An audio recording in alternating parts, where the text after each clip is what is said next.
Hey, welcome to my channel. If you've seen my videos in the past, I made a sort of a resolution, I guess, New Year's resolution for once a week, every week at least, for once a week.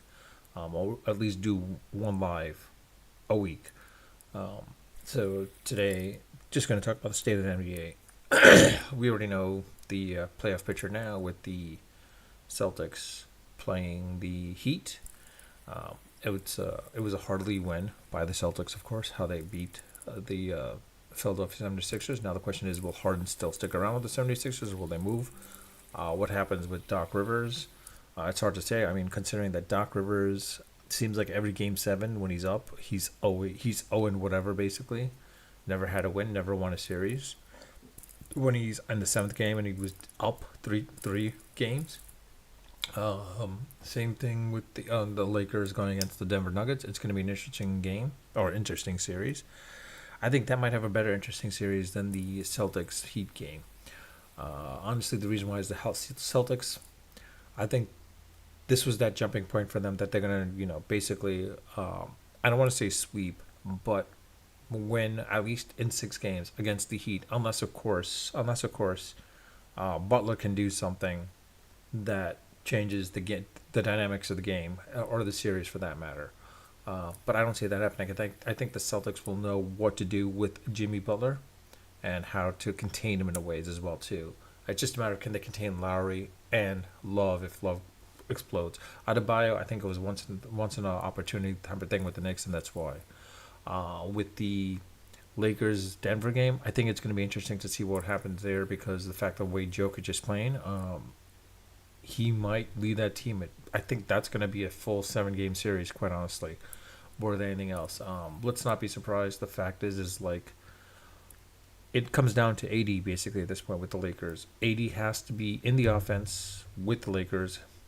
He might be able to contain parts of Jokic here and there, maybe not, but at the same time, LeBron should be able to overtake the game a little bit. It's D. Russell, I think, that's going to be the interesting part to see. D'Angelo Russell, how he plays. Because the fact is like, I think he's going to be the key to that series. I honestly believe the Lakers will win that series. And we'll probably see, as people are saying that it's scripted, the Celtics versus the Lakers in the finals. We'll see what happens in that game at that point as well, too. Now, on to the Knicks. I said in my prior videos, the Knicks should just basically trade off Randall. As good as he is with the Knicks and as much as he helped the Knicks, the unfortunate part is when it comes to playoff time, he's pretty much non-existent. He's a non-factor. I hate to say it, but you have to trade him basically for some draft picks or maybe some key pieces that could help out in the long term. There was a suggestion I read somewhere about trading Randall for Towns with the Minnesota Timberwolves. Although that would be a good trade for the Knicks as well as Minnesota Timberwolves, I don't see the Timberwolves trading that off because I think they prefer Towns over Randall for that matter. It's going to be hard to maintain Randall. Honestly, some say with the Mavericks, but I don't think we could get anything in return. Same thing with the Wizards. Honestly, I think if more than anything, trade Randall to the Houston Rockets or maybe the Indiana Pacers. I think he might fit more better over there. It's unfortunately you might have to trade Toppin. I prefer not to. I think he's something of a key piece you should build around as well too. Between him and Barrett, these will be two core pieces to complement Brunson. Quite honestly. Then there's also the case of John Morant. I don't know what the Memphis Grizzlies should do. I mean, this is a guy that didn't learn. He thinks he can get away with stuff. He didn't learn. Grizzlies, should they trade him? I don't know. You got a superstar in your hands. Do you really trade a guy that's a superstar for your team? And what do you get in return for him, basically? I remember I was at the barbershop a couple of days ago, and we were talking because I was a Knicks fan. We were talking, and like one of the things is like we were all sad, like like John Morant didn't go to the Knicks. The Knicks didn't get the number 2 pick, And I said, look, if John Morant was in New York or LA, everything that he's done would far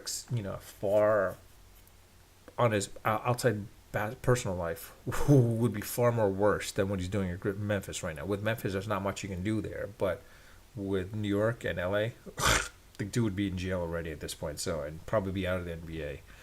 So I count himself. He should be counting himself lucky that he's not been kicked out just yet. But if he's New York or in, like I said, LA, who knows what would have happened to him? I mean, the dude probably would have been like in jail by now. Quite honestly. Um, for those that haven't seen my videos, or if you have seen my videos and my chat, enjoy my content, and if you haven't subscribed, I ask please subscribe. For those who haven't, and this is your first time, please subscribe if you want to. And I also, for those who haven't seen it, I do read my comments.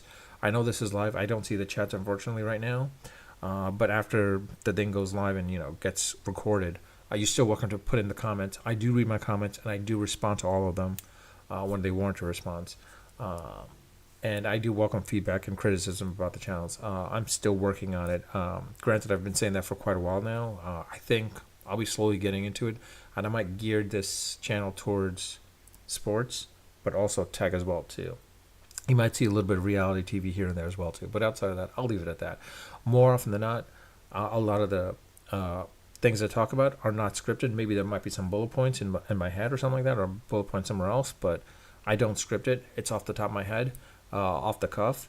I don't edit, meaning that I don't like take the best of. Like if I make a goof. I'll leave it in there basically.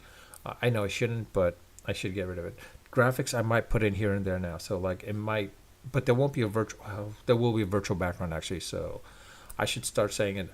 I used to say unfiltered, unedited, and unrehearsed, but now I should say unedited and unrehearsed. So until then, unedited and unrehearsed. Until next time.